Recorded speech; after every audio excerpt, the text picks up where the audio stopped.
Bonjour à tous, je suis Mathieu Moi. Aujourd'hui, on est là pour parler de gestion de projet et de génie logiciel.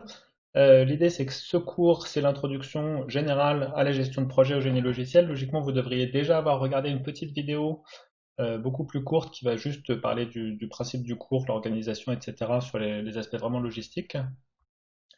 Voilà, donc c'est parti pour le cours. Donc on va parler de génie logiciel, software engineering en anglais. Déjà pourquoi on a besoin de tout ça? En gros, ça va être tout ce qui est organisation autour du développement logiciel. Et puis après, on verra un petit peu comment on peut s'organiser, la gestion du cycle de vie du logiciel, les différentes étapes entre le moment où on a une idée et le moment où on a finalement un logiciel qui est livré à un client. On parlera un peu de principes, de méthodes, de pratiques, et puis on conclura sur de l'outillage. On aura un cours un peu plus détaillé juste après sur l'outillage. Voilà, donc génie logiciel, software engineering, hein, le génie de génie logiciel, ça n'a rien à voir avec la lampe d'Aladin, c'est vraiment la même racine que ingénierie, engineering en anglais, qui est beaucoup plus clair, je trouve. Donc ce qu'on a envie d'avoir, c'est un logiciel qui soit de bonne qualité. Logiciel de bonne qualité, ça veut dire quoi? Ça veut dire qu'il est fiable, il donne le bon résultat, il est robuste, c'est-à-dire qu'il donne le bon résultat même quand on s'en sert mal, qui gère des conditions pas forcément prévues au départ. On veut qu'il soit efficace, c'est-à-dire qu'il donne le résultat rapidement. On veut qu'il soit convivial, donc que ce soit facile à utiliser. On veut de la sécurité, c'est-à-dire que même quand un attaquant va chercher à casser des choses dans le logiciel, on veut que le logiciel soit capable de résister à ça. Ça, c'était les critères pour l'utilisateur. Maintenant, un peu de vocabulaire sur les critères pour le développeur. On a envie que le logiciel il soit bon, il ait une certaine cohérence interne. Donc, on veut que le code soit facile à lire, facile à comprendre, bien documenté. Plus généralement, on veut que ce soit maintenable, c'est-à-dire que ce soit facile à modifier, facile à faire vivre après la première release, que les bugs soient faciles à corriger. On veut que ce soit portable, que ça tourne sur plusieurs systèmes différents. Typiquement, une bonne appli portable va tourner sur un PC sous Linux, sous Windows, etc. On veut que ce soit extensible, que ce soit facile de rajouter des fonctionnalités. On veut que ce soit réutilisable, qu'on puisse réutiliser le code pour, euh, pour d'autres contextes, etc., etc. Donc ça, c'est ce qu'on aimerait avoir. Maintenant, ce qu'on fait, si on regarde un petit peu des gens qui se sont posé la question de mesurer la qualité de logiciel avec des études à relativement grande échelle sur plein de logiciels différents, on trouve, alors il y a une étude du Standish Group qui sort régulièrement, donc là c'est la version 2014, mais si vous regardez les versions précédentes depuis 20 ou 30 ans, on a à peu près les mêmes pourcentages à chaque fois. Le nombre de projets qui ont été abandonnés, qui n'ont jamais été utilisés, c'est de l'ordre d'un tiers, 31% ici. Le nombre de logiciels qui ont été en retard, qui ont dépassé le budget, qui n'ont pas été terminés, on est un peu plus de la moitié. Et puis, ce qu'on aurait aimé avoir, tout s'est passé dans les temps, on a tenu le budget. Bah, là, on est à 16%, donc pas beaucoup. Euh, un autre point intéressant, c'est de regarder, on a un logiciel avec plein de fonctionnalités. Est-ce que ces fonctionnalités, elles sont vraiment utilisées en pratique? En fait, quand on regarde, les fonctionnalités jamais utilisées, c'est près de la moitié des fonctionnalités des logiciels qui ont été étudiés, donc 45% ici. Fonctionnalités rarement utilisées, une vingtaine de pourcents, etc. Et les fonctionnalités qu'on utilise vraiment tout le temps, c'est 7% à peu près. Si on met ces deux choses-là en face, on peut se dire que déjà sur les spécifications, sur la discussion avec le client, on a des progrès à faire. Parce que globalement, ce que nous disent Transparent, c'est que on passe à peu près la moitié de son temps à écrire des choses qui sont jamais utilisées, et en fait, du coup, en général, on est en retard, on dépasse le budget, en partie à cause du fait qu'on écrit des choses que le client avait jamais demandé. Pourquoi c'est si difficile? Développer du logiciel, c'est facile, hein, vous savez faire, vous avez passé 3 ans de licence à apprendre tout ça. Je vous donne un truc bien spécifié, un petit TP, je vous demande d'écrire le code, et ben vous l'écrivez, vous faites votre petit morceau de code sans trop de problèmes. La difficulté, c'est le passage à l'échelle. On fait un premier petit prototype, ça, facile, hop, voilà, la petite maison dans un arbre toute seule, elle tient. Et comment est-ce qu'on fait pour assembler toutes ces petites maisons pour arriver à faire un gros système? Comment est-ce qu'on fait pour, à partir de plein de petits fichiers qui vont faire chacun quelques dizaines de lignes de code, comment est-ce qu'on fait un gros logiciel? Euh, un gros logiciel, ça veut dire quoi? Typiquement, je ne sais pas si vous êtes amusé à compter les lignes de code de vos TP. Un TP classique, c'est de l'ordre de la centaine de lignes de code, hein. Un écran, ça fait une cinquantaine de lignes. Si vous avez un TP qui est pas trop gros, vous êtes dans la centaine de lignes de code. Si vous êtes sur un petit projet, sur un projet classique, vous allez écrire à peu près 1000 lignes de code, peut-être un peu plus si vous écrivez vite. Maintenant, on va comparer ça avec des projets un peu de la vraie vie. Un petit calcul de coin de table, vous prenez une équipe d'une centaine de développeurs pendant 10 ans, vous supposez que les développeurs sont capables d'écrire 100 lignes de code par jour. C'est une estimation assez optimiste en fait, hein. 100 lignes de code par jour, en général, un développeur il est plutôt à 10, 20, voire 30 lignes de code par jour. Euh, Ce qui au passage veut dire qu'une ligne de code, en fait, si on se pose la question combien ça coûte, ça coûte minimum une dizaine d'euros, souvent plutôt une centaine. Voilà, on fait tourner cette petite équipe pendant 10 ans, et à la fin on a 20 millions de lignes de code. Euh, Autre exemple de la vraie vie, on prend donc cette fois-ci un vrai, hein, pas un calcul de coin de table. Le noyau Linux en 2020, c'est 27 millions de lignes de code. Et en fait, ça a l'air gros, mais c'est pas si gros que ça. Si on prend Facebook, c'est 60 millions de lignes de code. Si on prend Windows, c'est 3 millions. Ah, pas de lignes de code, 3 millions de fichiers. Ce qui fait quand même, ça c'est un truc qui est assez difficile à imaginer. Et puis en fait, c'est encore pas le plus gros, hein. Même Windows n'est pas le logiciel le plus gros chez Microsoft. Et si on prend Google, Google c'est 2 milliards, cette fois-ci pas millions, de lignes de code. Vous avez une jolie petite visualisation, je vous mets le lien dans les transparents, vous pourrez aller voir. Alors, ça ne veut pas dire que tous les programmes sont aussi gros, ça ne veut pas dire que dans la vraie vie, vous allez tous travailler sur des projets de plusieurs millions ou milliards de lignes de code. Mais par contre, ça veut simplement dire que par rapport aux petites habitudes que vous avez sur vos TP et sur vos projets scolaires, euh, la plupart du temps, les projets sur lesquels vous allez travailler en entreprise, ils seront peut-être pas aussi gros que tout ça, mais ils seront nettement plus gros que ça, ils vont se caler quelque part entre les deux ici. Donc ça nous disait quelle est la taille d'un logiciel dans la vraie vie. Maintenant, on peut se poser la question, à quel point est-ce que ces logiciels ils sont buggés? Évidemment, c'est un peu difficile de compter le nombre de bugs par ligne de code, puisqu'en général, les bugs, s'ils sont là, c'est qu'on ne les connaît pas, justement, sinon on ne les aurait pas écrits.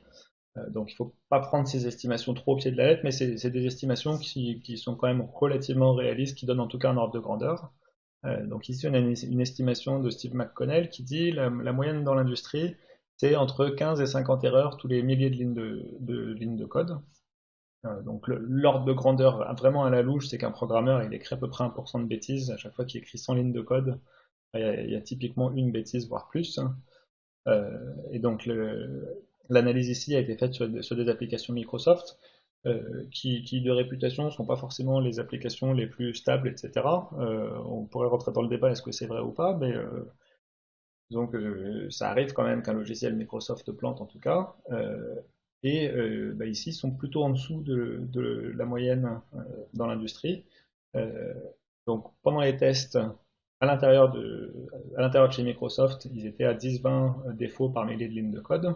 Et ils tombent à une demi-erreur toutes les 1000 lignes de code sur le code qu'ils envoient en production. Donc ça a l'air vachement bien quand on compare avec Industry Average au-dessus. Maintenant, je vous rappelle que tous ces logiciels qui font des millions de lignes de code, du coup, ils ont forcément, même en production, ils ont quand même des centaines ou des milliers de défauts, connus ou pas connus. Quelques petits bugs relativement connus, donc des petites histoires qu'on trouve dans tous les cours de génie logiciel sur l'explication d'à quel point un bug ça peut être grave. Parce qu'on a dit qu'il y en avait beaucoup, mais est-ce que c'est grave? Un exemple assez vieux, le Terac 25, un système de radiothérapie qui a tué 6 personnes parce qu'il était mal réglé à cause d'un défaut logiciel. Euh, Évidemment, à partir du moment où vous écrivez du logiciel pour de l'instrumentation médicale, la fiabilité du logiciel devient vraiment une question de vie ou de mort, littéralement. Vous êtes trop jeune pour avoir vu ça à la télé. Moi, j'étais adolescent quand c'est arrivé, le crash d'Ariane 5, le feu d'artifice le plus cher de l'histoire de l'humanité. C'était assez rigolo la télé, puisqu'on avait les images de la fusée qui était en train d'exploser en vol, et puis il y avait le commentateur qui ne regardait pas les images et qui disait, vous voyez, tout se passe bien, etc. Avec encore une fois le feu d'artifice le plus cher de l'ordre de 500 millions de dollars qui est passé en direct à la télévision.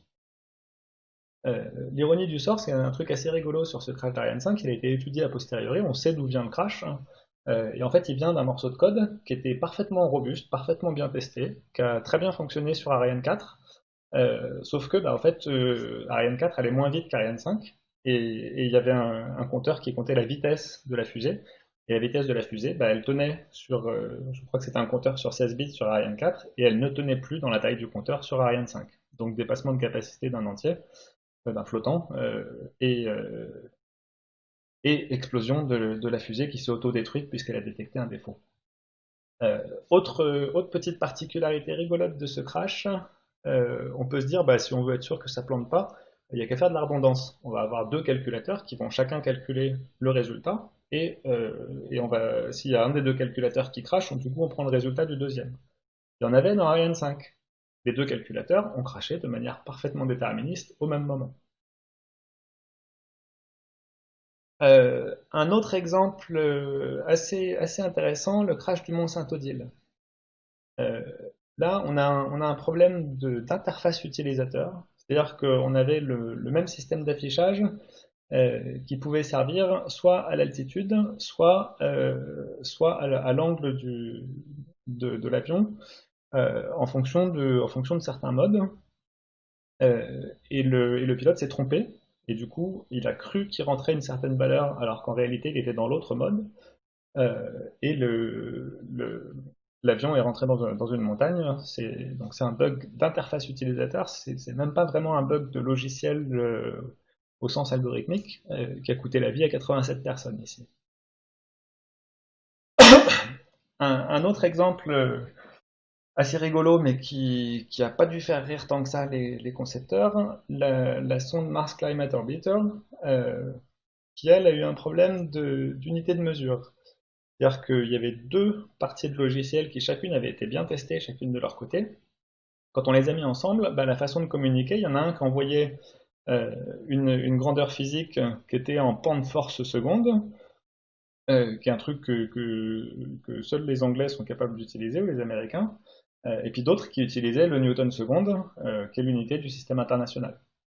Bah, évidemment, il n'y a pas eu de vérification que les unités étaient bonnes, et du coup la sonde a reçu une valeur qu'elle a mal interprétée, euh, crash, hein, et vous imaginez une sonde qu'on envoie sur Mars, hein, le temps qu'il faut pour concevoir la sonde, pour l'envoyer, le coût du lancement de cette sonde, etc. Quand elle arrive sur Mars et qu'elle se crache instantanément, ça coûte là encore des millions de dollars. Ok, alors vous allez me dire, oui, tout ça c'est des systèmes critiques, hein, on a eu du médical, du spatial, du transport avec l'avionique, etc. Bah, peut-être que vous faites juste du logiciel de compta, vous bossez pour des entreprises qui font juste des systèmes de gestion de clients, etc. Du coup, c'est beaucoup moins critique, donc du coup, ça doit être moins grave d'avoir des bugs.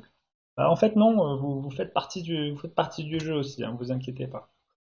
Un exemple de joli fiasco qui a coûté aussi très très cher, le système de paiement des militaires français. Donc, quelques petits extraits d'un article, vous avez le lien en bas ici. Pendant près de 7 ans, de nombreux soldats français ont vécu l'enfer, non pas sur le terrain, mais à cause de leur fiche de paye. Ça a démarré en 2011, ça a affecté 120 000 personnes. Et en fait, le problème, c'est qu'on avait un logiciel qui gérait énormément de types de primes, de salaires, etc. différents. Donc 174 types de primes, euh, et le logiciel a été remplacé et la nouvelle version a été mal testée. Dans une interview, une des parties prenantes dit c'était couru d'avance, on est passé de 150 points de vérification à 15 parce qu'il fallait tenir les délais. Euh, Allez hop, on réécrit tout. En fait, le logiciel avait été tellement mal conçu qu'il n'était même plus possible de corriger le logiciel pour en faire quelque chose de correct. Au final, les gens ont jeté le logiciel et ils en ont réécrit un. Par contre, pendant tout le temps de la réécriture, bah, du coup, les gens n'étaient pas payés correctement. Donc il y a des gens qui étaient trop payés qui ont dû rembourser, il y a des gens qui n'étaient pas assez payés qui du coup avaient du mal à vivre. Euh, et donc suite de l'interview, un logiciel nouveau comme ça, il faut au moins 3 ans pour l'installer, il y aura donc bien un an de retard, peut-être plus si on en croit les sources. On prévoit un lancement au 1er janvier 2019, je ne sais pas si ça a été le cas au final. C'est pas juste un petit bug isolé, c'est 7 ans d'échecs à cause d'un problème de management au départ. Le problème de management, c'est qu'on a dit il faut tenir les délais et du coup on va tailler sur le contrôle qualité, on va faire moins de tests pour tenir les délais. Euh, une autre option, ça aurait été de dire on ne peut pas tenir les délais, Donc bah, on va rester sur l'ancien système plus longtemps et on va faire les choses bien comme il faut pour avoir un logiciel qui marche même s'il est livré plus tard. Ici on a cherché à livrer trop tôt et au final bah, ça a été 7 ans de galère pour les gens qui ont développé ça et pour les gens qui étaient payés avec. Un autre petit exemple, la Massif, donc une assurance, là vous voyez qu'on est bien dans le logiciel de comptage, gestion client, etc. Alors qu'elle était plaignante, la Massif vient d'être condamnée à payer à un éditeur de logiciel 1,45 million d'euros et 4 ans de développement. Donc on parle quand même de relativement grosses sommes ici. En réalité, sur cet exemple-là, c'est des gens qui ont voulu passer en mode agile. On parlera plus tard dans le cours de ce que c'est exactement que l'agilité. Euh, Essentiellement, c'est des gens qui probablement se sont dit c'est à la mode, donc on va essayer ça. Et en fait, qui n'ont pas suivi vraiment les principes jusqu'au bout. Au final, la Massif n'était pas contente, elle s'est plainte, mais c'est elle qui a été condamnée à payer 1,45 million d'euros à cause de problèmes d'organisation. Hein. C'est pas juste quelqu'un qui a glissé sur le clavier, qui a écrit un petit bug dans un coin, c'est vraiment le flow de développement qui était pas bon sur cet exemple-là. Voilà. Donc, en résumé de cette première partie, bah, la situation du développement logiciel, elle est compliquée et elle est largement améliorable aujourd'hui. Euh, donc, le principe, tout ce qu'on va essayer de faire dans ce cours, c'est essayer d'améliorer l'organisation du développement logiciel, donc tout ce qui va autour du moment où on a les mains sur le clavier, où on écrit du code, pour essayer de faire du logiciel le meilleur possible et de préférence le moins cher possible. Donc, un système informatique, c'est compliqué, ça demande de la méthode, et la méthode, bah, les deux ingrédients principaux, c'est la rigueur et l'adaptation au changement. Malheureusement, rigueur, adaptation au changement, c'est pas forcément deux choses qui sont naturellement compatibles. En général, quand on parle de rigueur, bah, ce qui vient à l'esprit le plus rapidement, c'est de se dire, ah, bah, on va faire des grands plans, on va faire une super modélisation, etc. On va passer énormément de temps à planifier, et puis ensuite, on va écrire le logiciel et on va faire exactement comme c'était planifié. Et ça laisse entendre qu'on va être super rigoureux dans le développement, et que du coup, vu qu'on a été très rigoureux, on aura peu de bugs. Malheureusement, si on pousse la rigueur jusque-là et qu'on cherche à planifier énormément de choses et à modéliser absolument tout avant de le faire, bah, en général, le client il va changer d'avis au fur et à mesure qu'on fait notre planification, notre modélisation. Donc il faut aussi qu'on soit capable de dire, bah ok, on avait prévu ça, mais finalement, le client a changé d'avis, donc on va faire autrement. Ou finalement, bah, ça c'est plus difficile que ce qu'on avait prévu, donc on va faire autrement. Donc l'autre ingrédient, et qui prend de plus en plus d'importance ces dernières années, c'est vraiment la réponse au changement, être capable de répondre efficacement et rapidement au changement. Si je reviens une vingtaine d'années en arrière, un logiciel, il faisait une sortie toutes les quelques années, et puis c'était très bien comme ça, les gens étaient relativement contents. Aujourd'hui, la plupart des logiciels que vous utilisez, ils font une release toutes les quelques semaines, quelques jours au mieux, et en fait, pour beaucoup de logiciels que vous utilisez à travers des interfaces web, ils font au moins une release par jour. Tous les grands du web, Twitter, Facebook, etc., ont des systèmes où ils sont capables de faire une, voire plusieurs releases par jour. Voilà, alors on parlait de rigueur de modélisation. Vous avez tous déjà appris UML. Si ce n'est pas le cas, je vous invite à le faire très rapidement. Vous avez des cours en lien sur l'intro du cours. Euh, donc la modélisation, ça aide à faire des discussions formelles et informelles entre les développeurs. Euh, on peut partir de discussions très informelles. Moi j'aime beaucoup UML juste pour faire des petits dessins rapides, vite fait mal fait, sur un tableau ou sur un bout de papier, et puis qu'on va jeter après juste parce qu'on aura les idées claires. Typiquement si je fais un diagramme de classe de façon un peu brouillonne au tableau, bah ensuite mon diagramme de classe il va s'écrire directement avec des classes dans le code et j'aurai pas forcément besoin de le refaire sous une forme UML. Donc ça aide aussi à faire des spécifications rigoureuses. Et dans certains cas, on peut dériver une implémentation. On écrit un modèle, typiquement un modèle UML, et on va avoir des patterns de traduction du UML vers du code, qui parfois sont automatiques, ou parfois peuvent être manuels. Donc la modélisation, c'est bien, par contre, c'est pas suffisant. Bah, de toute façon, vous allez rarement écrire un logiciel uniquement avec de l'UML. Il y a un moment où il va falloir écrire du comportement, il va falloir écrire du code. Euh, On a besoin de méthodes de conception et de programmation, et on a besoin de techniques pour écrire du code qui soit lisible et réutilisable. Voilà, on va parler maintenant de cycle de vie du logiciel. Donc le cycle de vie, c'est tout ce qui se passe entre le moment où on a une idée, le moment où on commence à vouloir spécifier quelque chose, et le moment où finalement on a quelque chose qui est livré au client, qui est maintenu, des bugs qui sont corrigés, etc.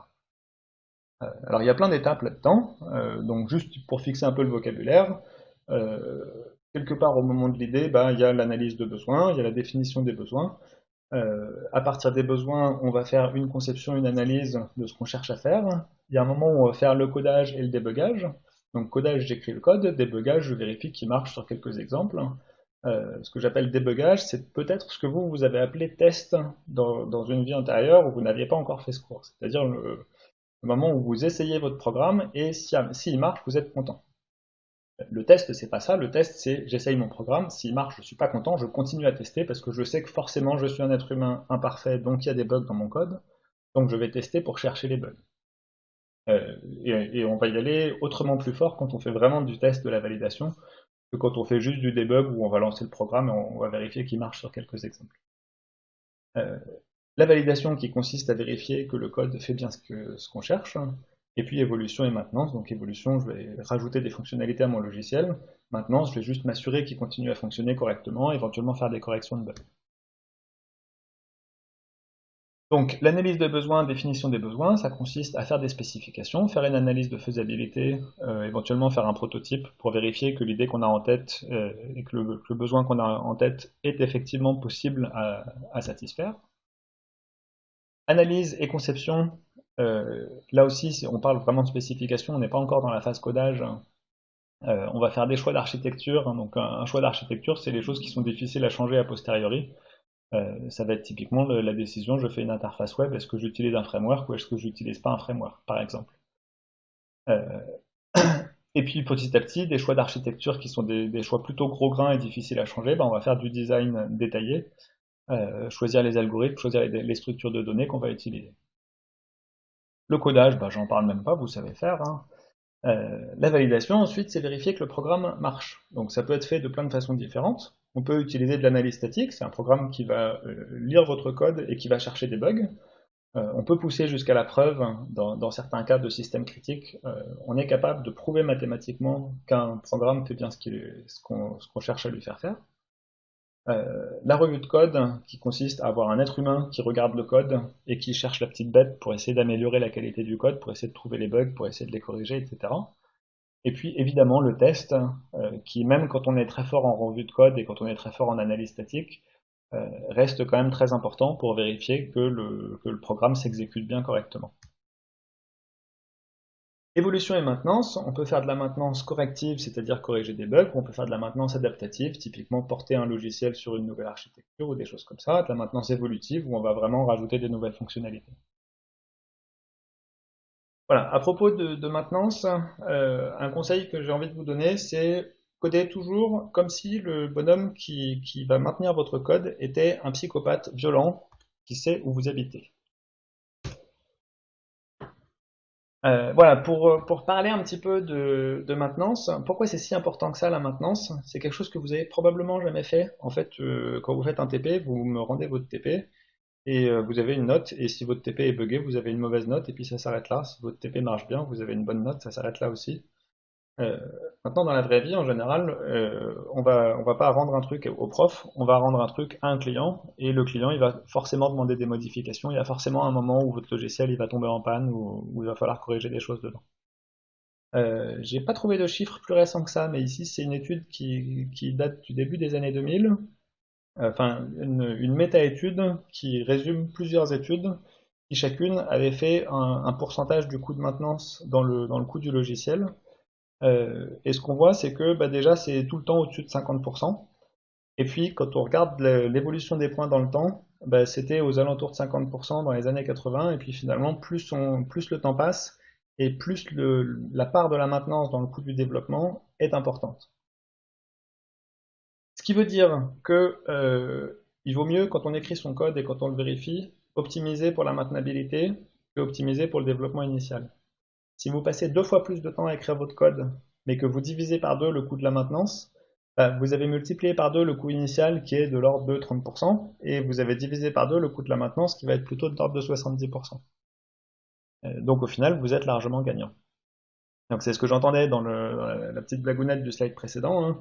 Quand vous écrivez votre code, dites-vous, ce code va être maintenu à un moment. Peut-être que ce ne sera pas un violent psychopathe, peut-être que ce sera votre vous du futur qui va maintenir le logiciel, et à la limite c'est plutôt pire, parce que quand vous avez gagné 5 minutes à écrire un truc un petit peu sale, et que 6 mois plus tard vous devez débugger un truc que vous avez écrit, et que vous passez 3 jours dessus parce que vous ne comprenez pas ce que vous avez écrit, croyez-moi, votre vous du futur, ce sera le violent psychopathe qui sait où vous habitez.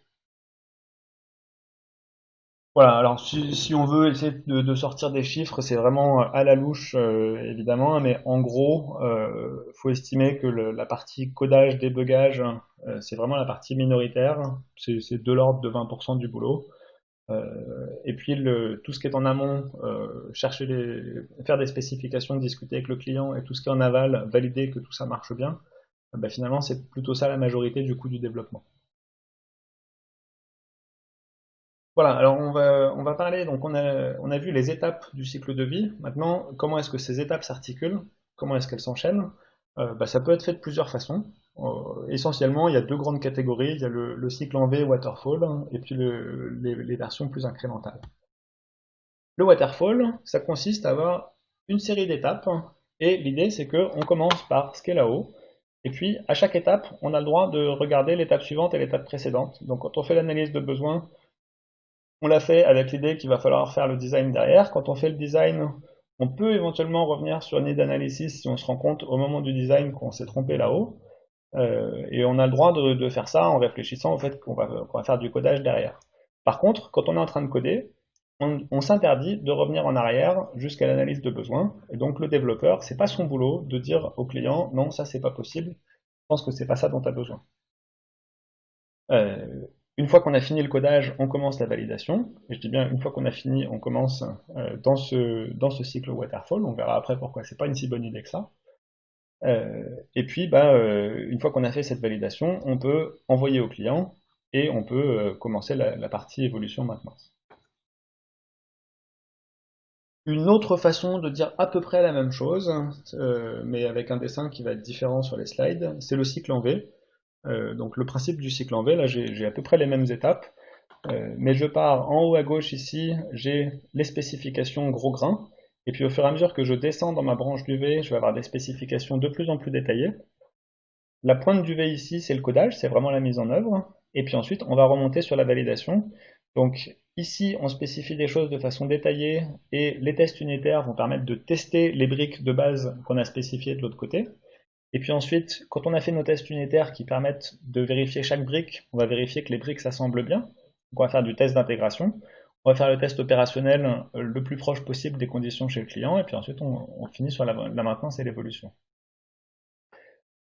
Donc comment il faut lire ça? Tout ce qui est à gauche, c'est des spécifications, tout ce qui est à droite, c'est de la validation, tout ce qui est en haut, c'est des choses de haut niveau, gros grain, et tout ce qui est en bas, c'est des choses de bas niveau, à grain fin. Une façon de lire ça, c'est d'avoir la flèche du temps qui va de gauche à droite comme ça. Donc on commence par analyse de besoin et on termine par test opérationnel. Et c'est là que les détracteurs du cycle en V disent que bah non, ça c'est pas une si bonne idée que ça. Puisque ça veut dire qu'on est toujours dans le cycle cascade où on va terminer une étape avant de passer à l'étape suivante, on va terminer une étape avant de passer à l'étape suivante, et du coup, quand on est en train de coder, ben, on s'interdit de revenir sur les spécifications, et quand on est en train de tester, on s'interdit aussi de revenir sur les spécifications. Si on teste et que ça ne correspond pas à la spec, c'est que le code n'est pas bon, et du coup, il faut changer le code. Maintenant, dans la vraie vie, bah, très souvent, quand on teste quelque chose et que ça ne correspond pas à la spec, finalement, c'est peut-être que c'est la spec qui est buggée. Et du coup, dans un système comme ça, on s'engage très tôt sur une spécification avec le client et on s'interdit de la modifier. Et donc, si finalement notre spécification n'est pas bonne, bah, toute la suite ici est forcément perdue. Et du coup, on va se retrouver immanquablement dans le truc qui va exploser les délais, qui va être abandonné, etc.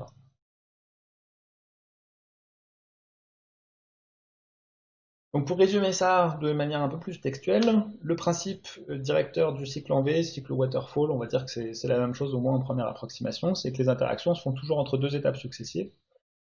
Les intérêts, au moins sur le papier, c'est que on se force à faire des étapes de conception, raffinement des spécifications, etc. Euh, et donc, on devrait avoir un design le plus propre possible. Euh, Pour contractualiser, ben, on peut faire les spécifications et les estimations des efforts relativement tôt parce que c'est le début de la première branche du V. Par contre, les inconvénients, c'est que quand on trouve un défaut dans les premières étapes, ça peut avoir des conséquences absolument catastrophiques. La validation des spécifications arrive très tard dans le design et du coup, c'est sans doute beaucoup trop tard. Euh, L'intégration, qui est une des parties les plus risquées du développement, on a, mettons qu'on fasse de l'orienté objet, on a écrit des classes, on les a vérifiées individuellement, tout s'est bien passé, et puis quand on met nos classes ensemble, est-ce que ça continue à bien se passer? Bah, c'est là qu'on va trouver des problèmes de conception qui peuvent être très difficiles à résoudre. J'ai 3 développeurs qui chacun ont écrit leur classe et qui ont passé des semaines sur j'ai bien fait ma brique de base, chacun dans son coin. Je les intègre. Là, je me rends compte qu'en fait, on n'était pas d'accord sur la manière de faire communiquer ces trucs-là. Dans pas mal de cas, ça veut dire il faut recommencer à partir de zéro. Donc, ce qu'on va chercher à faire dans les transparences suivants, ça va être plutôt faire de l'intégration le plus tôt possible. Et paradoxalement, on va plutôt faire de l'intégration avant d'avoir fait les briques de base. Si on prend l'analogie d'une maison, au lieu de faire les briques et de les assembler, on va essayer de faire la charpente, de faire l'architecture générale de la maison, et puis ensuite on va renforcer les briques une par une. Un problème de ça aussi, c'est que c'est un problème du cycle en V, c'est que c'est assez difficile à paralléliser, puisque on va avoir les gens des specs qui bossent pendant que les gens de l'implémentation sont pas encore capables de bosser puisqu'ils n'ont pas de spec, etc. Donc il y a un truc qui dit le cycle en V, c'est le cycle parfait, mais qui n'est pas adapté aux êtres humains. Une variante pour essayer de résoudre au moins une bonne partie de ces problèmes-là, c'est le cycle en W. Le cycle en W, bah, c'est comme le cycle en V, sauf qu'on en fait deux successifs. Le premier V du W, on va le faire sur un prototype, et le deuxième V du W, on le fait sur le système réel. Alors le prototype, éventuellement, c'est lui qu'on va réutiliser pour faire le système réel. Éventuellement, on peut aussi tout à fait dire que le prototype, on le jette quand on a terminé. Il y a une vieille citation, alors on va ressortir vraiment les vieux dossiers 1975, mais c'est un livre qui est très connu et qui a posé beaucoup de bases du génie logiciel qui sont encore tout à fait valables presque 50 ans plus tard. Et une citation assez connue de ce bouquin. La question en management, c'est pas tellement de savoir si vous allez faire un prototype et le jeter. Ça, de toute façon, vous allez le faire. Le, la question, du coup, c'est est-ce qu'on se prépare à jeter notre prototype ou est-ce qu'on considère que notre prototype, ça va être le système final, on va dans le mur et ensuite on est obligé de le jeter. Donc, pour essayer de résoudre tout ça, euh, donc il y a le système du cycle en W qui est pas mal utilisé aujourd'hui, hein, qui dans certains contextes marche assez bien. Et une autre possibilité, c'est d'aller plus loin et de dire, bah, moi je vais pas juste faire 2 itérations de cycle en V, je vais découper le plus fin possible, et mon logiciel, je vais en permanence faire un peu d'analyse de besoin, un peu de spécification, un peu de codage, un peu de validation, et puis je vais revenir dessus, etc. Et je vais faire ça, au lieu de le faire sur l'ensemble du logiciel, je vais le faire fonctionnalité par fonctionnalité. Donc évidemment, tout en haut, analyse de besoin, il y a un moment quand même où il va falloir discuter globalement avec le client, essayer de faire une estimation globale de ce dont il a envie. Mais le plus rapidement possible, on va éliminer cette vue globale de voilà à quoi ressemblera le logiciel quand il sera fini. Un logiciel, de toute façon, c'est jamais vraiment fini. Et ce qu'on va faire, c'est qu'on va définir un incrément, ici, qui va être le plus petit possible. Idéalement, c'est quelque chose qui est faisable en quelques jours, voire en une journée par un développeur, si on arrive à découper suffisamment fin. Et sur cet incrément, on va faire l'analyse de besoin, le codage, la validation, et quand on aura terminé, on passe à l'incrément suivant. Et donc, on peut tout à fait imaginer que cette boucle-là, on la fasse plusieurs fois par jour et par développeur. Un intérêt, c'est que là, du coup, on va pouvoir faire montrer quelque chose au client, pas forcément lui donner une version stable, mais en tout cas lui montrer quelque chose très régulièrement. Une autre façon de dire à peu près la même chose, c'est le cycle en spirale. Donc le cycle en spirale, bah, au lieu de dire je fais analyse, conception, développement, validation, point, bah, en fait je vais partir du milieu de ma spirale ici, je vais faire un peu d'analyse, un peu de design, un peu de développement, un peu de validation sur un petit logiciel.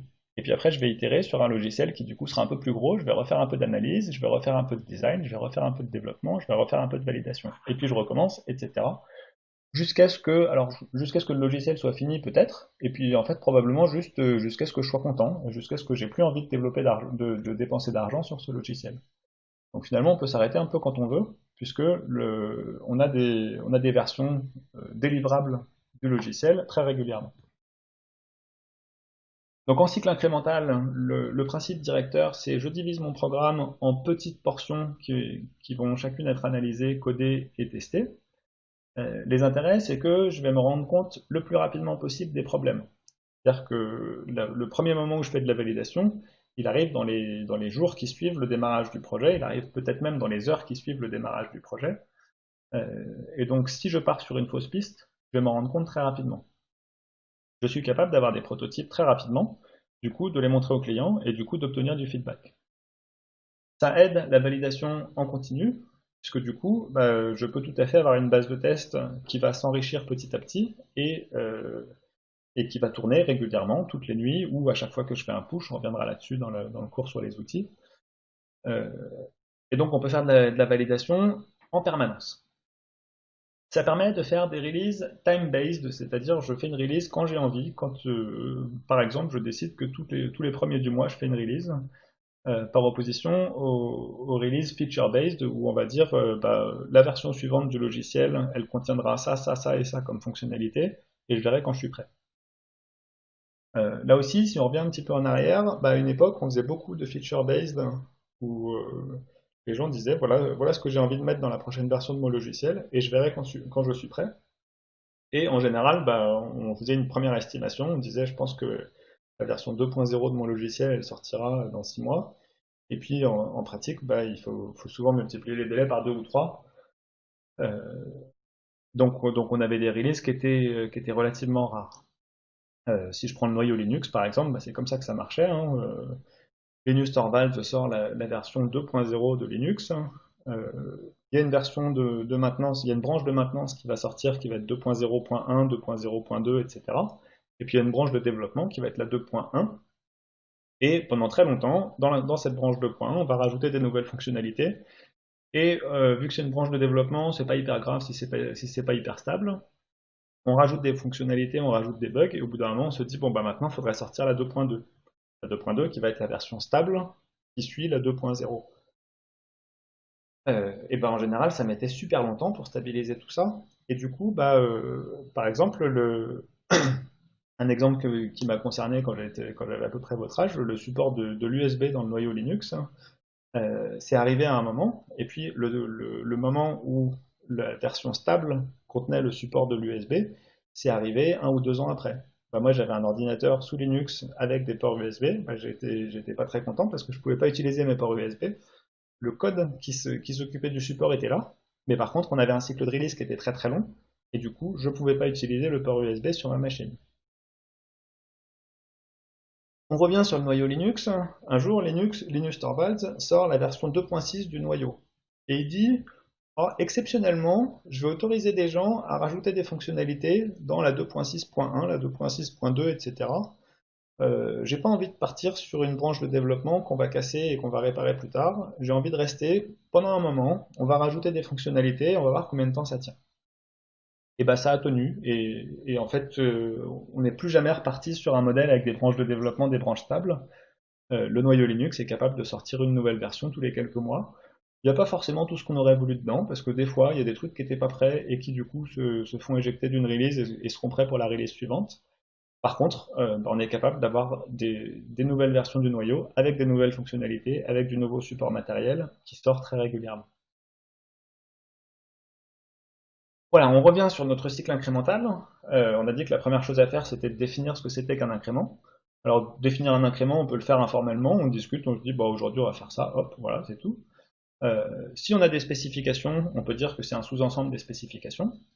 Dans une vie antérieure, je faisais faire un projet à des étudiants où on écrivait un compilateur, et il y avait le langage d'entrée était spécifié avec un certain nombre de règles, et du coup les étudiants pouvaient tout à fait dire, bah, moi aujourd'hui je vais faire la règle 2.17, et ils travaillaient sur cette règle-là, et quand elle était terminée, ils passaient à la règle 2.18. On peut le faire avec un cas d'utilisation ou avec un scénario utilisateur, on verra un peu plus tard spécifiquement ce qu'on entend par là, mais juste dire, moi je voudrais que l'utilisateur soit capable de faire ça. En tant qu'utilisateur Je sais pas, je fais un système de notes, bah, en tant qu'enseignant, j'ai envie de pouvoir rentrer mes notes dans le système de notes. En tant qu'étudiant, j'ai envie de pouvoir lire mes notes, etc. Et ben, le premier incrément, ce sera peut-être que l'enseignant doit pouvoir rentrer ses notes. Le deuxième incrément, ce sera que l'étudiant doit pouvoir les lire. Le troisième incrément, ce sera que l'enseignant a le droit de modifier ses notes, etc. Une autre façon de spécifier un incrément, c'est de spécifier avec des tests. Alors ça peut paraître un peu paradoxal comme ça, les tests c'est fait pour vérifier, c'est pas fait pour spécifier. Ben, en fait ça peut aussi être utilisé pour spécifier. Puisque un test ça dit, étant donné une certaine situation, quand je fais ça il doit se passer ça. Et ça en fait c'est une spécification, simplement c'est une spécification qu'on va pouvoir vérifier. Spécifier avec des tests, c'est à peu près ça qu'on appelle le test-driven development. Donc ici, il y a un morceau de pseudocode, c'est évidemment pas du vrai code, hein, c'est juste la façon de penser du développeur. Donc le développeur, en boucle infinie, en tout cas jusqu'à ce qu'il soit fatigué, il écrit un ou plusieurs tests, il vérifie que les tests ne passent pas. Alors à quoi ça sert de vérifier que les tests ne passent pas? C'est un peu paradoxal comme ça. En fait, si vous écrivez des tests et qu'ils passent, ça veut dire soit que votre test est incorrect et qu'en fait bah, il n'aurait pas dû passer, soit peut-être que vous êtes en train de tester une fonctionnalité qui existe déjà. Alors à ce moment-là, très bien, vous avez rajouté des tests, mais vous n'êtes pas en train de spécifier un nouvel incrément. Donc logiquement, si vous spécifiez un incrément en écrivant des tests, vous écrivez un test pour un truc qui n'existe pas, vous faites passer les tests, ils ne passent pas. Et ils doivent ne pas passer pour une bonne raison. Vous codez la fonctionnalité et bah, vous débuguez jusqu'à ce que les tests passent. Quand les tests passent, vous êtes content, vous faites un commit et vous faites un push. Voilà, donc vous aurez compris qu'en général, quand je parle de cycle en V, c'est plutôt pour en dire du mal. Quand je parle de cycle incrémental, c'est plutôt pour en dire du bien. Euh, et c'est globalement, je ne suis pas très original en faisant ça, hein, c'est clairement la tendance depuis pas mal d'années. Euh, alors qu'est-ce que ça veut dire en pratique? J'ai un logiciel avec une certaine architecture, qu'est-ce que ça veut dire de faire de l'incrémental sur ce logiciel?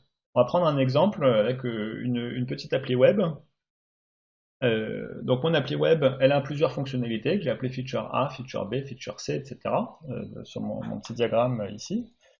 Euh, et puis en fait, bah, elle a plusieurs couches d'application. Donc il y a une base de données, il y a une API qui emballe proprement la base de données, il y a du JavaScript qui s'occupe de faire tourner d'aller taper dans les API ici, et puis il y a du HTML et du CSS pour la mise en forme. Donc pour la fonctionnalité A, je vais avoir besoin d'une entrée dans la base de données. Je vais avoir besoin d'une API qui expose la fonctionnalité A, d'un morceau de JavaScript qui se sert de cette fonctionnalité pour l'exposer à l'utilisateur, et puis je vais probablement avoir des boutons, de la mise en forme, donc du HTML et du CSS. Je peux planifier les choses comme ça. Donc je peux dire, bah, moi, ce qui m'intéresse, c'est faire d'abord la base de données. Donc je démarre ici, et puis je fais la base de données. Quand j'ai terminé ma base de données, hop, je peux faire une première release de mon logiciel qui contient juste la base de données et qui est super propre. Et puis ensuite, j'emballe ma base de données dans une API. Et du coup, je vais faire l'API pour la fonctionnalité A, B, C. Et puis, j'ai une deuxième release de mon logiciel qui contient la base de données plus l'API. Et puis ensuite, je vais faire le JavaScript. Hop, j'ai une troisième release avec le JavaScript. Et je fais la mise en forme, le HTML, le CSS, etc. Et je fais ici cette dernière release de mon logiciel qui contient toutes les fonctionnalités entièrement implémentées. En tant que client, j'ai reçu quoi? J'ai reçu une base de données. Bah cool, mais en fait la base de données, elle me dit pas si j'ai respecté les specs. Je peux pas faire une démo d'une base de données en prenant le point de vue du client. Donc cette release-là, elle est sympa comme release interne, mais elle n'est pas utilisable du point de vue du client. Celle-là non plus, celle-là non plus.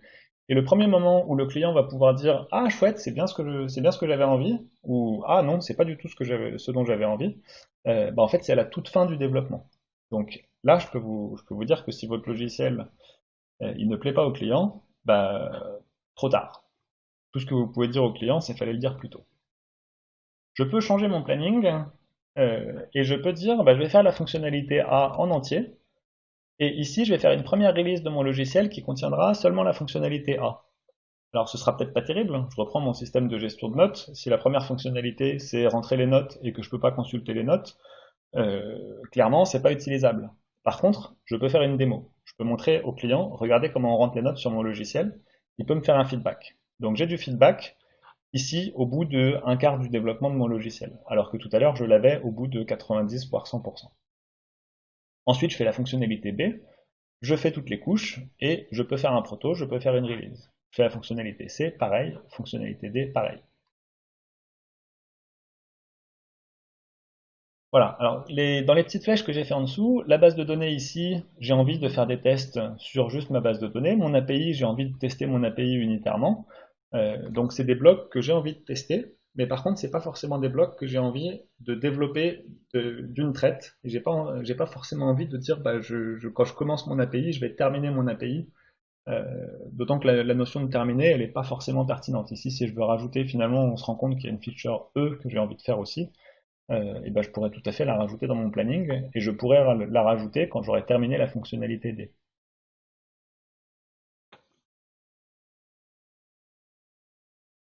Ah, il y a une petite analogie que j'aime bien. Ceux qui me connaissent bien savent que j'aime bien pâtisser.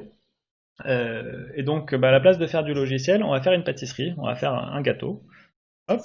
Euh, et donc, on a un gâteau ici avec une couche de génoise, avec une couche de meringue, une couche de crème, une couche de je sais pas quoi ici. Bah, ça, ce serait l'équivalent de ma base de données. Ça, ce serait l'API. Ça, ce serait le JavaScript. Et le point de vue du pâtissier, le pâtissier, lui, il va faire d'abord sa génoise, et puis après, il va faire sa meringue, et puis après, il va faire sa crème, et ainsi de suite, et ainsi de suite. Le point de vue du client, le client, lui, il veut tailler une part, et quand il prend une part, bah, il a envie de prendre toutes les couches d'un coup.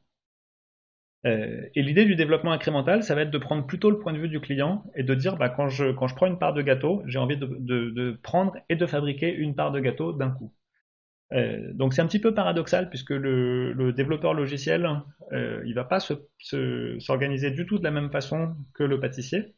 Le pâtissier, lui, il a vraiment envie de faire ses couches une par une, donc de faire ses blocs de base les uns après les autres. Si je devais prendre une approche développement logiciel pour faire un gâteau à la crème comme ça, bah, du coup, je ferais les parts une par une plutôt que de faire les couches une par une.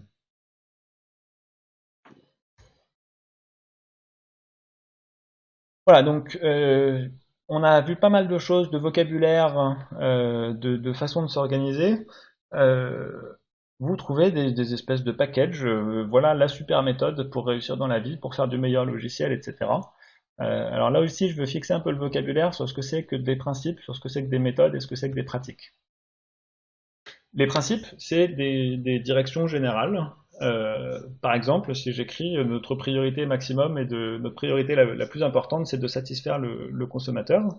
C'est une citation que j'ai prise du manifeste des méthodes agiles. Bah ça, c'est un principe, c'est une direction générale. J'ai envie de satisfaire le consommateur et c'est ça ma priorité dans la vie. Si j'écris, chaque module ou chaque classe doit avoir une responsabilité et une seule, le Single Responsibility Principle, bah ça c'est un principe. Ça me dit pas tellement comment je vais faire. Ça me dit juste il faudrait essayer de respecter ça. Et puis si j'écris, le processus de développement consiste en une séquence de phases, citation que j'ai pris du Software Development Lifecycle Common Principles, qui décrit essentiellement le cycle en V. Bah ça c'est un principe qui dit il faut avoir un certain nombre de phases, mais ça reste quelque chose d'assez abstrait. Les pratiques, ensuite, c'est des choses concrètes qu'on peut faire. Exemple de pratique, le pair programming. Programmation par paire, on va se mettre par binôme de programmeurs. Il y en a typiquement un qui a les mains sur le clavier et l'autre qui est à côté et qui regarde, qui commente, qui critique, qui fait une recherche sur Internet quand l'autre se pose une question, etc. On peut aussi faire du pair programming où les deux personnes ont les mains sur le clavier, hein, ça se fait tout à fait avec des outils spécifiques pour avoir deux développeurs sur le même éditeur de texte. Donc ça, c'est une pratique. Je peux faire ça ou je peux ne pas le faire, et ça peut m'aider à gérer un certain nombre de principes au-dessus ou pas. Je peux faire du test-driven development, on en a parlé juste au-dessus, écrire les tests avant d'écrire la fonctionnalité, et puis quand on écrit la fonctionnalité, on vérifie si les tests passent au fur et à mesure. Ça, c'est une pratique, et je peux choisir de faire ou pas cette pratique indépendamment des autres. Faire de la revue de code, je vais relire le code des autres développeurs, c'est une pratique. Faire du refactoring, c'est-à-dire j'ai écrit du code, il marche, mais j'ai envie de le réécrire autrement pour qu'il soit mieux et qu'il fasse la même chose, pour nettoyer le code d'une manière générale, ça c'est encore une pratique. DevOps, je l'ai mis ici dans pratique, DevOps c'est un truc très général, on va dire le fait d'automatiser un maximum de choses dans le cycle de vie, de faire en sorte que quand je fais un push, les tests passent, le déploiement se passe tout seul ou des choses comme ça. Ça, c'est des pratiques. DevOps, c'est quelque chose d'un peu plus général que ça. J'ai fait un choix un peu réducteur en le mettant dans les pratiques. Et ensuite, vous avez les méthodes, les méthodologies, qui sont en général un ensemble de pratiques et comment elles sont organisées. Donc, par exemple, si vous dites, moi, je veux faire de l'agilité et je veux faire du Scrum, bah, dans Scrum, ça dit que c'est bien de faire du pair programming, que c'est bien de faire de la revue de code, que c'est bien de faire du test-driven development, que c'est bien de faire du refactoring. Et puis, ça vous dit plein d'autres choses aussi sur comment on organise sa journée, comment on organise sa semaine, etc. Euh, Waterfall, ça va être plutôt plus ou moins une méthode. La méthode Meurice, qui est plus ou moins l'ancêtre du ML, c'était une méthode qui vous disait bon, on va faire d'abord des diagrammes et puis après on va écrire le code et puis après on va le tester. Extreme Programming, qui est un truc complémentaire, c'est plus ou moins un parent éloigné de Scrum ou un cousin, on ne sait pas trop, qui vous dit que dans la vie, il n'y a que ça de vrai, le test-driven development, que les tests c'est super important, que le pair programming c'est super important. Et donc, si vous prenez un bouquin sur Extreme Programming, vous le lisez, vous pouvez appliquer à la lettre ou pas ce qui est marqué dedans, et ça vous dicte un petit peu tout ce que vous pouvez faire. Euh, alors, pourquoi est-ce que j'insiste sur ce vocabulaire principe, pratique, méthode? Parce qu'il y a pas mal de choses qui sont mal utilisées en pratique. Euh, Exemple, la méthode Scrum, on en reparlera un peu plus tard, hein, c'est une méthode qui est très populaire et qui marche très bien, qui donne des très bons résultats quand elle est bien appliquée. Euh, Ça dicte un certain nombre de choses, mais on peut voir ça comme des conseils. Bah, ça et ça, c'est bien. Nous, on a fait ça, vous devriez essayer. Ou on peut voir ça comme des directives. Il faut faire ça, sinon ça marchera pas. Et en général, les gens qui essayent Scrum en se disant bah, je vais faire comme c'est marqué dans le bouquin parce que le bouquin il a dit qu'il fallait faire comme ça, en général ça marche pas très bien parce que les gens appliquent des méthodes sans vraiment les comprendre. Ils appliquent pas forcément la totalité des pratiques parce que bah, dans Scrum c'est marqué qu'il faut faire une réunion quotidienne, alors on va faire une réunion quotidienne, mais il y a une pratique qui est le time boxing qui dit la réunion quotidienne elle doit faire 15 minutes, pas plus. Bah, si je prends la réunion quotidienne mais que je prends pas le time boxing, je me retrouve avec des réunions de 2 heures tous les matins et je perds un temps fou. Donc voilà, une méthodologie, elle vous donne un ensemble de pratiques qui sont cohérentes entre elles, qui ont été appliquées avec succès dans certains contextes, mais il ne faut pas forcément prendre des choses à la lettre. Vous pouvez tout à fait être d'accord avec des principes et ne pas être d'accord avec la méthode associée. Vous pouvez dire le test driven, le TDD, j'adore, mais par contre Scrum, c'est pas fait pour moi. Moi, par exemple, dans mon métier d'enseignant-chercheur, Scrum, je sais pas faire. Coller des post-it, faire des réunions quotidiennes tous les matins, c'est des trucs qu'on fait en Scrum. Je sais pas les appliquer dans mon métier d'enseignant-chercheur. Par contre, le TDD, quand je peux le faire, je le fais. Les bonnes pratiques d'une méthode peuvent tout à fait être appliquées à d'autres méthodes. Il y a des trucs qui sont bien dans Scrum, et si vous ne faites pas de Scrum, bah, vous pouvez quand même vous dire que la satisfaction du client, c'est plutôt une bonne idée. Il n'y a pas de droit d'exclusivité sur le fait que le client doit être content dans les méthodes agiles. Si vous ne faites pas de l'agile, je pense que vous avez envie que votre client soit content quand même. Voilà, donc le troisième point, hein, donc appliquer les principes d'une méthode sans les avoir compris, bah, en général ça marche pas. Et CF, l'exemple de la Massif qui a dit on veut faire de l'agile avec notre prestataire, euh, ça, le fait d'avoir envie c'est une chose, mais si on comprend pas la finalité précise du truc, ça marchera pas. Euh, il faut se dire aussi qu'il n'y a pas de méthode miracle. C'est pas parce que vous avez une méthode qui marche dans un certain contexte qu'elle marchera partout. Donc le fait que quelqu'un vous dise cette méthode je l'ai appliquée, c'est génial, ça marche, hein, c'est un bon point. Ça veut dire que cette méthode elle marche dans un contexte. Il ne faut pas forcément en déduire que c'est une méthode miracle. Euh, Autre chose, alors je vais peut-être être un peu méchant sur cette dernière phrase, mais donc une méthode qui marche bien, bah, ça attire naturellement des consultants, des gens qui vont vous faire des formations, qui vont vous faire des coachings sur cette méthode. Ça crée du business, ça crée du marketing. C'est pas mauvais en soi, c'est très bien. L'agilité fait couler beaucoup d'encre et il y a plein de gens qui font du business sur l'agilité. Euh, c'est pas un problème en soi. Par contre, il faut juste vous dire qu'à partir du moment où il y a du marketing, il y a des gens qui vont vous vendre du rêve. S'il y a des gens qui vous vendent du rêve, bah, peut-être que c'est vrai, ou peut-être que vous allez être déçu quand vous allez essayer d'acheter leur rêve. Donc méfiez-vous des gens qui vous vendent des méthodes miracles, c'est la conclusion de ce slide. Voilà, on va rentrer un peu plus dans les détails des différentes méthodes, méthodologies en génie logiciel. Euh, on a plein de types de méthodes. Il y a des méthodes de management, ce que j'appellerais management stratégique, c'est vraiment chercher globalement sur l'organisation, où on va, quelle direction on prend. Il y a des méthodes de développement qui sont vraiment faites pour les développeurs. Qu'est-ce que je fais quand j'ai les mains sur le clavier? Il y a des méthodes de gestion de projet, où on va gérer plusieurs développeurs qui n'ont pas forcément les mains sur le clavier là tout de suite, mais qui doivent quand même communiquer ensemble, faire des releases, etc. Il y a de l'assurance qualité avec des méthodes associées. Donc assurance qualité, c'est vérifier que le logiciel, vérifier que ce qu'on livre marche bien et vérifier que ce qu'on sait faire aujourd'hui, on saura toujours le faire demain et qu'on ne régresse pas.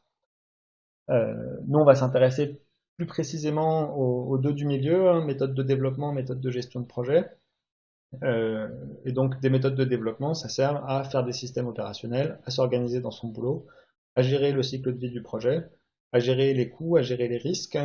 Euh, Gérer les risques, bah, tout simplement, on va essayer de faire en sorte que les risques, on s'en rende compte le plus tôt possible, qu'on se retrouve pas avec un risque important qui arrive en fin de projet. D'une manière générale, on cherche à avoir des résultats répétables. C'est-à-dire, si j'ai été capable de faire un projet et qui s'est bien passé, bah, le projet d'après, je devrais pouvoir apprendre de ce que j'ai fait avant et continuer à faire aussi bien. Le contraire d'un résultat répétable, c'est j'ai embauché un développeur en CDD, c'est un développeur exceptionnel. Il a été capable de tout faire, limite les yeux bandés, il est capable de coder mieux que toute une équipe. Euh, Bah, chouette, vous avez un super projet parce que vous avez un développeur exceptionnel, mais si le développeur exceptionnel il s'en va, bah, c'est pas sûr que vous puissiez continuer à bosser. Et c'est pas sûr que vous puissiez répéter ce résultat-là. Alors sur l'évolution des méthodes, historiquement, on a eu plusieurs vagues de méthodes. On s'est concentré plutôt sur les fonctions et les calculs, ensuite plutôt sur les données. Ensuite, on a essayé de mettre les deux ensemble avec l'orienté objet. Et puis, ce qui est très populaire ces dernières années, c'est les méthodes agiles. Donc la génération function-based modeling, modélisation basée sur les fonctions, je ne vais pas en parler dans les détails puisque c'est essentiellement des méthodologies assez vieilles, hein. IDEF0, SADT, je ne connaissais même pas avant d'avoir préparé ce cours. Donc là, on va juste dire, bah, on a un calcul à faire, on va le décomposer en sous-calcul, sous-sous-calcul, etc.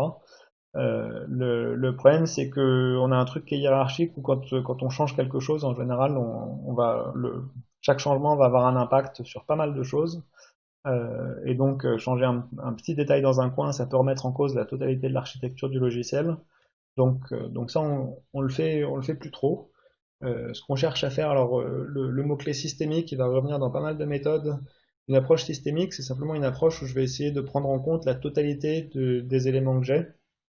Et donc, je vais pas regarder juste les composants de mon logiciel, je vais regarder comment est-ce qu'ils s'articulent entre eux. Donc, la modélisation basée sur les données, on se dit un système d'information, un gros logiciel, c'est de la structure et du comportement. Et la structure, bah, on peut la modéliser avec donc si on vit dans un monde moderne avec de l'UML, des diagrammes entités relations, des choses comme ça, et puis un des ancêtres du ML qui était Meurize, qui marchait aussi. C'est très important à partir du moment où vous avez un logiciel qui utilise une base de données, RDBMS, Relational Database Management System, euh, puisque la modélisation des données, c'est ce qui va vous donner votre schéma de base de données. Et le schéma de base de données, si vous partez sur un mauvais schéma, en général, ça va mal se passer. Par contre, le défaut de ça, c'était on se concentre sur les données, on fait notre schéma de base de données, et puis ensuite seulement on réfléchit à comment est-ce qu'on va se servir de tout ça. Et le fait de modéliser le comportement trop séparé des données, c'est plutôt une faiblesse puisque on n'est pas sûr d'avoir une cohérence entre le modèle de données et le comportement du logiciel. Donc par contre, ce qui est bien, c'est que si on a vraiment réfléchi à notre schéma de base de données et à notre organisation des données, du coup, les données sont très cohérentes, les niveaux d'abstraction sont bien définis, etc. Voilà, globalement, un défaut de ce système, c'est que vu qu'on réfléchit très fort à notre schéma de base de données, on a tendance à vouloir le faire juste du premier coup. Et du coup, si je reprends mon exemple de tout à l'heure, avec notre architecture, notre appli web avec une base de données et puis ensuite une API, du JavaScript, etc., ça me pousse à terminer la base de données avant d'entamer les autres couches. Et du coup, ça me pousse à passer énormément de temps avant d'avoir le premier proto. Donc en gros, ça me pousse vers le cycle en V. La modélisation en utilisant l'orienté objet. bah, ça va être le même genre d'approche où on cherche à avoir une approche systémique, à regarder les choses globalement. Par contre, là, on va pas juste dire voilà comment sont mes données, on va chercher à dire aussi comment est-ce que mes objets collaborent, comment est-ce qu'ils communiquent entre eux. Donc en gros, l'orienté objet, bah, c'est mettre ensemble le côté fonction qui transforme des données et le côté données. Voilà, on cherche à encapsuler les choses le mieux possible. Encapsuler, c'est-à-dire cacher le comportement et n'exposer qu'une API la plus abstraite possible. Et du coup, si on change quelque chose à l'intérieur d'une classe, par exemple, si je ne change pas les méthodes de ma classe, mais que je change que les méthodes privées, bah, du coup, ça ne change pas le reste du comportement. La tendance ces dernières années, c'est plutôt de dire on va pas chercher à être prédictif, on va chercher à s'adapter au mieux. Ça ne veut pas dire que être prédictif c'est mauvais. Chercher à faire un planning en soi, c'est pas une mauvaise idée. Mais le problème, c'est que quand on passe des semaines à faire un planning super précis et que, en fait, en milieu de projet, on nous dit finalement le planning, ça va pas le faire parce que on a changé d'avis. Ça c'est plus compliqué que ce qu'on pensait, ça c'est plus simple que ce qu'on pensait. Du coup, ça met en l'air tout le planning. Bah, du coup, le bénéfice de faire un planning, il est plus faible que le coût de faire un planning. Euh, Donc là, le but, ça va être de faire des itérations courtes où on va planifier une semaine à l'avance ou 15 jours ou peut-être un mois à l'avance pour certaines équipes qui ont besoin de cycles relativement longs. Euh, mais on ne cherche pas à planifier globalement de manière détaillée plus loin que ce qu'on va appeler un sprint, une itération qui va faire quelques jours seulement. Ça nous permet d'avoir une interaction forte et continue avec le client, puisque si je fais des itérations d'une semaine, ça veut dire que par exemple, tous les lundis, je planifie ce que je vais faire, je peux faire ça en discussion avec le client. Tous les vendredis, je peux lui faire une démo avant de partir en week-end. Donc globalement, l'idée c'est faire des plans, éventuellement c'est plutôt une bonne chose, mais si on a le choix entre valoriser le changement ou suivre le plan, bah, on va plutôt dire c'est bien de changer. Pas que ce soit bien en soi, mais en tout cas, on va pas dire il faut suivre le plan pour le plaisir de suivre un plan. Euh, on cherche à avoir des équipes les plus auto-organisées possibles. Un des points importants de l'agilité, c'est redonner le pouvoir aux développeurs. On n'a pas un chef de projet qui dicte tout et qui impose tout à tout le monde. Le développeur, c'est lui qui écrit le code, mais du coup, il est bien placé aussi pour faire du feedback au client et lui dire, bah, ça, je propose de le faire comme ceci, ça, je peux le faire comme cela. En général, il ne va pas discuter directement avec le client, mais on va minimiser les intermédiaires entre le développeur et le client. Et par contre, sur les choix d'architecture, ça, c'est le boulot des développeurs et on les laisse faire ces choix-là. Le but, c'est de s'adapter. Euh, on, on va reprendre l'exemple d'une équipe qui ferait des itérations d'une semaine. Bah, tous les vendredis, elle fait une démo au client et juste après ça, elle fait une rétrospective et elle se pose la question, qu'est-ce que j'ai bien fait cette semaine? Qu'est-ce que j'ai mal fait cette semaine? Qu'est-ce que je pourrais faire mieux la semaine prochaine? Tout de ça va sortir une liste d'actions. Voilà ce qu'on va faire la semaine prochaine pour essayer d'être meilleur que cette semaine. Voilà, sur tout le côté méthode agile, etc., ne vous inquiétez pas, il y a un cours dédié là-dessus, il y a même un intervenant extérieur qui viendra vous raconter comment il fait ça en pratique. Donc là, on était vraiment juste sur une première aperçu de tout ça. On va passer maintenant à l'outillage. Donc l'outillage, on aura un cours dédié là-dessus juste après, mais juste pour essayer de motiver les choses. Euh, les outils, vous utilisez tous depuis longtemps un compilateur, un éditeur de texte, c'est le strict minimum dont vous ayez besoin pour développer. Vous avez peut-être des outils pour faire des tests, de l'analyse de code. Euh, on va en voir beaucoup plus dans ce cours. Dans ce cours. Et d'une manière générale, les outils, ça sert à automatiser des choses. Moi aussi, je suis paresseux et moi aussi, je préfère quand il y a des outils qui font le boulot à ma place. Un petit exemple pour motiver tout ça, une bibliothèque qui s'appelle Mechanical Soup, qui est une bibliothèque Python qui permet de simuler le comportement d'un navigateur, donc qui permet d'automatiser des trucs sur des sites web. C'est une toute petite bibliothèque, hein, je fais partie des auteurs de ce truc-là, et ça fait en fait 400 lignes de Python et 1000 lignes de tests. Je fais remarquer quand même que j'ai plus de tests que de lignes de code en production, ce qui est plutôt une bonne chose. Bon, c'est petit, c'est développé sur le temps libre, donc la notion de planning, méthodologie, etc. Bah, le planning, c'est quand j'ai le temps, je fais un truc dessus, quand j'ai pas le temps, je fais pas. Par contre, je me suis pas mal servi de ça comme petite plateforme d'expérimentation pour essayer d'écrire le code le mieux possible, d'utiliser des outils que je trouve fun, etc. Donc je vais vous en montrer quelques-uns. Donc ici, c'est un logiciel qui est hébergé sur GitHub, mais quasiment tout ce qu'on peut faire avec Mechanical Soup sur GitHub, on peut faire la même chose sur le GitLab de Lyon 1, donc forge.lyon1.fr. Donc c'est hébergé en utilisant Git sur l'hébergeur GitHub. Les gens peuvent nous rapporter des bugs. Là-bas j'avais le code tout à l'heure, et ici j'ai des issues, c'est des bugs que les gens ont rapportés. Et donc là il y a quelqu'un qui dit ce serait bien d'avoir une image Docker. Là il y a quelqu'un qui dit il faudrait pouvoir cliquer sur des images, etc. Il y a des commentaires qui sont associés à tout ça. Et pour l'instant ces bugs-là, bah, ils sont ouverts, c'est-à-dire qu'il n'y a pas encore de solution qui a été proposée pour ça. Par contre, je vous fais remarquer quand même qu'on en a que 8 d'ouverts et on en a 87 fermés, donc ça veut dire qu'on a bien bossé dans le passé quand même. Les gens peuvent aussi nous proposer des évolutions. Donc ici, on a l'onglet Pull Request, on voit qu'il y en a deux ici, et si on clique sur l'onglet, on voit qu'il y a deux personnes qui ont proposé du code. Donc ici, c'est mon co-mainteneur qui a proposé une évolution ici. Il y a eu quelques commentaires, ça n'a pas encore été fusionné, mais ça va pas tarder. Et puis il y a un contributeur extérieur ici qui a proposé une évolution de code. Celle-là, elle a donné lieu à pas mal de commentaires et elle sera probablement fusionnée. Je pense qu'elle a été fusionnée depuis le screenshot d'ailleurs pour être disponible dans la branche principale. À chaque fois que les gens nous proposent un morceau de code, il y a tout un tas d'outils qui vont se lancer automatiquement. Donc ici on a un site qui s'appelle LGTM, Looks Good to Me. C'est un site qui fait de l'analyse de code et qui va nous dire s'il trouve que le code il a l'air pas mal ou s'il trouve qu'il y a un truc suspect, qu'il y a potentiellement un bug dans ce morceau de code. Donc sur cette pull request, c'est bon, le LGTM a rien noté de particulier. On fait passer des tests automatiques, hein. Les tests automatiques, évidemment, ils auraient échoué. Donc ici, on n'aurait pas eu une petite croix verte si les tests automatiques avaient échoué. Et puis ce qu'on vérifie aussi, c'est que chaque ligne de code écrite est exécutée par au moins un des tests. Donc ici, on a bien 100% de couverture, donc tout est couvert, on a la petite croix verte. Et puis on vérifie en particulier que tout le nouveau code est bien couvert. On aurait pu tout à fait avoir un code où là j'aurais 50% de couverture sur l'existant et dans le diff, donc dans le nouveau code, le nouveau code est totalement testé. Et de toute façon, ici, si j'avais pas eu 100%, j'aurais pas eu les croix vertes puisqu'on l'a configuré pour imposer 100% de couverture à tous les développeurs. Et par contre, dans le fil de commentaires, ici, j'ai demandé un changement au contributeur, et du coup, le contributeur va devoir modifier, et puis moi ensuite, je pourrais approuver ces changements.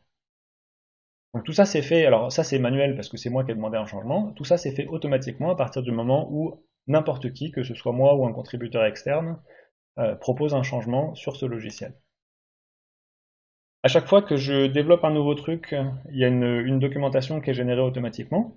Donc si vous connaissez Javadoc pour Java, il y a l'équivalent pour Python. Et donc ici, on a un tutoriel qui est écrit à la main, et puis on a une documentation d'API qui est générée automatiquement.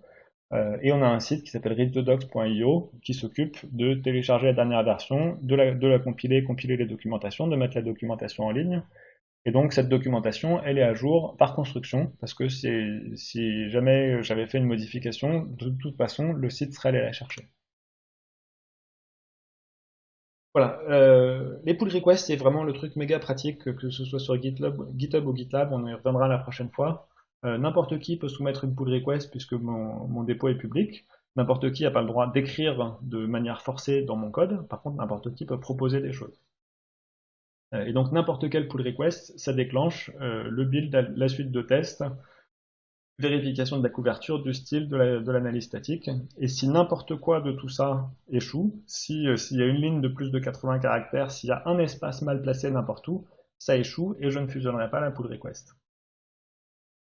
Alors comment on a fait tout ça? Est-ce que je suis en train de faire ça pour frimer, pour vous montrer, regardez comment je suis super fort et j'ai mis en place des trucs hyper compliqués? Pas du tout. Justement, je suis en train de vous montrer ça pour vous dire c'est super facile à mettre en place. On l'a mis en place sur un logiciel de 400 lignes avec 1000 lignes de test. Ça s'est fait en quelques clics pour chaque outil.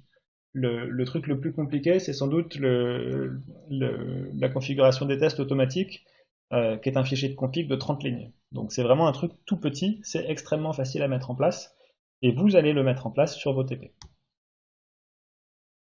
Juste quelques mots sur les tests automatiques. Donc tester, on peut le faire en essayant son logiciel à la main. Le problème c'est que quand vous avez bien essayé et que ça a bien marché, vous faites une modification. Si je vous demande est-ce que ça marche toujours, bah, il faut retester à la main. Donc tout ce qu'on peut faire de façon automatique, l'intérêt c'est qu'on va pouvoir relancer les tests quand on veut. Donc un test, à quoi ça peut ressembler? Bah, un test sur une bibliothèque qui simule le comportement d'un navigateur. Ça peut être du code qui teste du code. Donc ici j'instancie un navigateur, j'ouvre une page qui n'existe pas, et assert, je vérifie que le code statut est bien 404, qui est le code pour une page qui n'existe pas. Donc étant donné un machin comme ça, quand je fais cette action-là, je vérifie que le résultat est bien celui que j'attendais. Et donc ce petit morceau de code de 4 lignes ici, je peux le réexécuter quand je veux pour vérifier que mon pseudo-navigateur il renvoie bien un code 404 sur les pages qui n'existent pas. D'une manière générale, un test, ça va souvent ressembler à, étant donné quelque chose, quand il se passe telle action, alors je vérifie que avec une assertion derrière. Voilà, c'est la conclusion de cette vidéo. Pour le prochain cours, on reviendra sur l'outillage. Là, je vous ai juste montré ce qu'on pouvait faire avec. Donc le but, ça va être d'être capable de compiler un projet Java. Alors vous, ce sera un projet tout simple, mais si vous aviez des milliers de dépendances, ça se ferait sans douleur quand même. Découvrir tous les trucs super cool de GitLab et évidemment appliquer tout ça dans vos TP. Et on vous demandera d'être vraiment irréprochable sur vos TP. Voilà, à bientôt. Merci d'avoir regardé cette vidéo.